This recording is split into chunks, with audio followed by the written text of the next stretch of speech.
Good morning. Today we'll be talking about living strong with sickle cell. As the World Sickle Cell Day was on June the 19th. Good morning, Dr. Adewoyin. It's a pleasure to have you once again on the program. Good morning. It's a pleasure to be here. So can you explain just quickly and generally, what exactly is sickle cell? How is the disorder? And how does it affect the body on a physiological level? Yeah, thanks for the question. Sickle cell, it's a disease, sickle cell disease. There are different ways people define this. It's the same as sickle cell disorder, sickle cell disease, sickle cell anemia. So just on the ordinary level, we're saying the same thing. So it's a disease condition where the affected person must have inherited a sickle gene from the parent. So two abnormal genes with at least one of the genes being a sickle gene gives rise to sickle cell disease. So take, for instance, an offspring is taking a sickle gene, S gene from a dad, and is taking a C from the mom. So you have a combination of S and C, and that's going to be SC. Or there is homozygous inheritance where the patient is taking You're getting S. a bit too technical, Dr. Adewoyin. We're talking to lay people out there. When you say words like homozygous, it's a bit too much. So just simply. Right. Yeah. So it's anytime there is inheritance of an abnormal hemoglobin, at least one being S hemoglobin, that's a sickle cell disease. What the disease does is that it makes this individual at that tendency for the hemoglobin molecules within the red cell to precipitate, to polymerize, to gelate. So what happens is that it crystallizes and becomes solid, and then it deforms the red cell shape, which is round, bicconcave, into a sickle form or a crescent form. So that's why it's called sickle cell disease. So it's the deformation of the red cell into that crescent shape, and then it becomes a disease phenomenon. And then when that happens, these cells don't have the kind of lifespan that normal red cells would have. So normal red cells should live about 100 to 120 days. In sickle cell, they barely live about 10 to 21 days, on the average about 16 days. So there is shortening of their red cell survival. So that's why there is always shortage of blood, because these cells are not living long enough. And that's why we call it sickle cell anemia as well. The other thing that happens is that these cells, because of the abnormal shape from the sickling process, they can obstruct small vessels, or called the microvasculature. So they get stuck within the very small vessels in different organ beds. And then that will cause a painful episode called the typical painful crisis. So that's what sickle cell is, and that's what it does in a nutshell. Wow. So what are the most common and critical complications that you see in your practice? And how can Uh, patients proactively prevent them? so the complications from sickle cell, they're twofold. They're what we call the acute complications, and then they're what we call the chronic complications. Now, the acute complication, the commonest is painful crisis. So more than 70% of time, when you have an acute presentation of people being rushed into the hospital because of sickle cell, it's usually a painful crisis. That pain crisis tends to involve the bones. So it's typically called a bone pain crisis, but then it can involve other tissues in the body. Anywhere blood flows in the body, sickling can occur. So it can be some sort of abdominal pain, abdominal crisis. It can be sort of chest pain, the acute chest syndrome. So anywhere this infection or sickling happens, then crisis can happen there. And so that's the commonest acute problem. And some of them indeed are life-threatening. So when you hear something like the chest crisis or the acute chest syndrome, it's life-threatening. This is an emergency until proven otherwise. So we tend to respond very aggressively to these kind of problems. One of the other acute complications that we see, and that I see quite a lot in practice, is when there is a neurologic problem, some sort of infarction or occlusion of vessels in the brain. and then that leads to loss, neurologic loss. So there is some sort of loss in functioning of the arm or the leg. At the extremes of cases, we can see some visual loss, acute visual loss. So these are like some complications, acute complications of sickle cell. On the chronic front, kidney damage is one common one I see in the practice.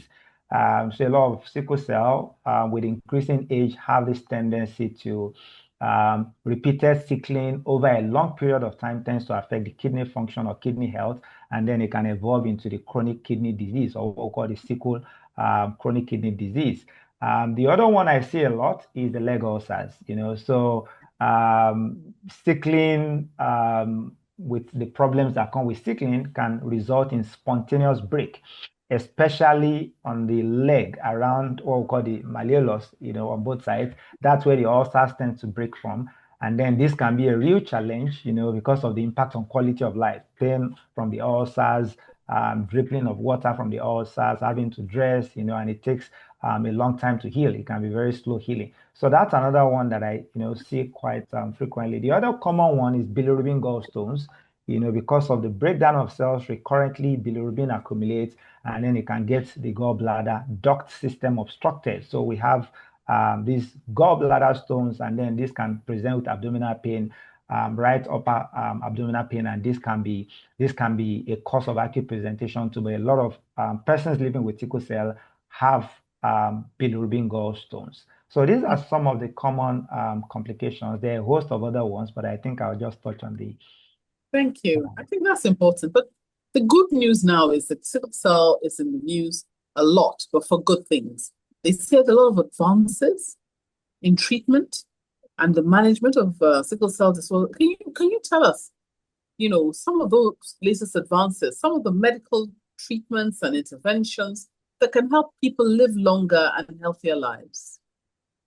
Yeah, so sickle cell has been around for, so long, and there's been a lot of research, a lot of clinical trials and efforts on two fronts. One is to improve quality of life in terms of curative potential. The other one is more in terms of just ameliorating disease severity. So there are treatments that we call usual care. So things like hydration. So you see, we encourage a lot of hydration. In fact, jokingly, I tell my patients live like fish. So you live in water, you're drinking water all the time, because hydration is very key to reduce hemoconcentration and reduce the tendency to sickling and then having a crisis. So hydration is very important because dehydration can trigger a crisis. The other one, as part of usual care, is to prevent known triggers. So a number of times there are what we call precipitants of a crisis. So malaria, for instance, so which is why we do malaria prevention. So we give drugs like Sunday medicine, the pyrimethamine or the paludrin daily, to sort of limit the chance of contracting malaria and coming down with a crisis. We also encourage avoiding other things like caffeinated drinks, alcohol, dehydrates, hard drugs. These are not good for persons, for anybody really. So all of these precipitants or known precipitants should be avoided. Interestingly, some normal physiology also triggers a sickling crisis. So some persons, even just menstruation, will trigger a crisis. So we tend to, find ways around it. I've had a couple of my patients that I've had to say, look, let's stop the period for a while so that you get a break. So all these known triggers, we have to find a way to modify them in order to improve quality of life. So these are, like usual care. The other thing, which we're very heavy on, is vaccination. Vaccination is to confer immunity. So there are some common bugs, like bugs that drive chest infection, like pneumococcal bug. So we have to vaccinate the pneumococcal vaccination. Sometimes in some countries, HIV, Haemophilus influenza, and then some other vaccines have been shown to be helpful. But the one that we place a lot of premium on is the pneumococcal vaccination. Very important, and it's a jab that you get once in every 5 years. So vaccination is a big thing, and it's far more important in children. In fact, it's been shown to reduce mortality, under 5 mortality in children with sickle cell, and it's very, very important. Now, other aspects of usual care is taking routine medications. So routine medications like folate, folic acid. Folic acid is very important because of the rapid cell turnover. There is a rapid breakdown of cells, and then we need folic acid to be able to regenerate and turn over these cells. So that would help a lot of persons living with sickle cell. And now the latest advances. What are the latest advances? So in terms of latest advances, now the medications, hydroxyurea is well known, but there are newer drugs like the p-selectin inhibitors, like crizanlizumab. These are drugs that have been shown to help with increasing the blood level. So it increases the hemoglobin level and reduces the chances and the intensity of crisis when it does happen. The other one that is also still undergoing some investigation or clinical trial is what we call the pyruvate kinase activator, PKAs, metopivat, things like that. So these are drugs that are also in trials, and they are coming through and coming clean in terms of helping on the therapeutic landscape for sickle cell disease. Of course, there's been a host of other drugs like endaridiol, glutamine, which has been very helpful. At the molecular level, of course, I mean, the stem cell transplantation has been around for a while, and that is That's the one that curative. everybody's talking about more now. Can you tell Right. us a bit about that? Yeah, so stem cell therapy is curative. It's something that helps to replace the defective bone marrow with healthy bone marrow. So in stem cell therapy, we essentially wipe out the defective marrow, take from a healthy person, a donor, and then replace in the person living with sickle cell. It engrafts and then it changes the genotype to AA or AS. That's what we do in stem Most of cell the people here transplant. in Nigeria, because we keep hearing about it, but we don't hear enough about how many people are benefiting from these treatments. Yes, so there's been programs in Nigeria, stem cell therapy transplant programs. Um, there's a program that just took off in Lut. That was about November last year, and they've had a few cases transplanted with success. And then there was an earlier program in Benin at the University of Benin Teaching Hospital where we had successful transplants for sickle cell disease as well. So it's gaining some traction, and I am aware there are two other centers that are trying to set up transplant systems in Lagos. Thank you. Thank you very much. Thank you, Josh, for coming on this program and sharing your experience with us. I know you're an author of a book and you've shared about being a sickle cell warrior, and we really applaud you for that. Can you share with us your journey living with sickle cell, and tell us about the biggest physical and emotional challenges you faced and how you managed them? Okay, so good morning once again, and I'm very grateful to be on this show. Thank you for the question. My journey is an interesting one. I love to share, though documented in a book. I would say that's just a fraction of my journey within the first 3 decades.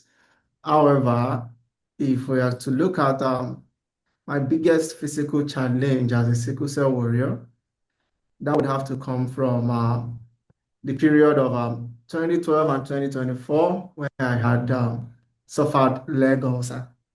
Yes, I had leg ulcer for the duration of 12 years. It was a challenge because it was a very big deprivation for me. I couldn't do some things. I almost didn't go to the university because of leg ulcer. And it popped up at the very point where I just got an admission.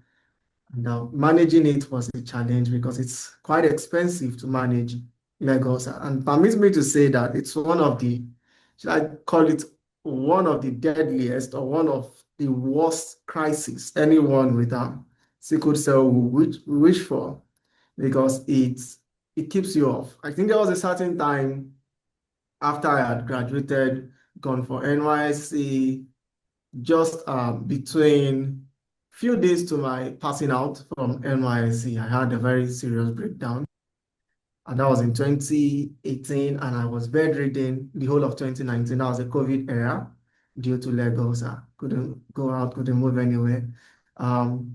So that's my biggest challenge with sickle cell disease. Leg ulcer, there have been other. If you can just say, at what age were you diagnosed as sickle cell? Yeah, I was diagnosed with sickle cell quite early. According to my mom, she said within the first 10 months, I was diagnosed, but there was no understanding of sickle cell then.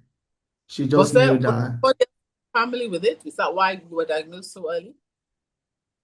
um, she found out, according to my mom, she said I was falling sick quite often and went to the hospital and they did some testing, but they couldn't really figure it out as sickle cell. They just knew, okay, this person was a constant customer. Let me use that word, customer at the hospital. I was always falling sick concurrently. And along the line, I think we found a specialist that diagnosed it as sickle cell disease.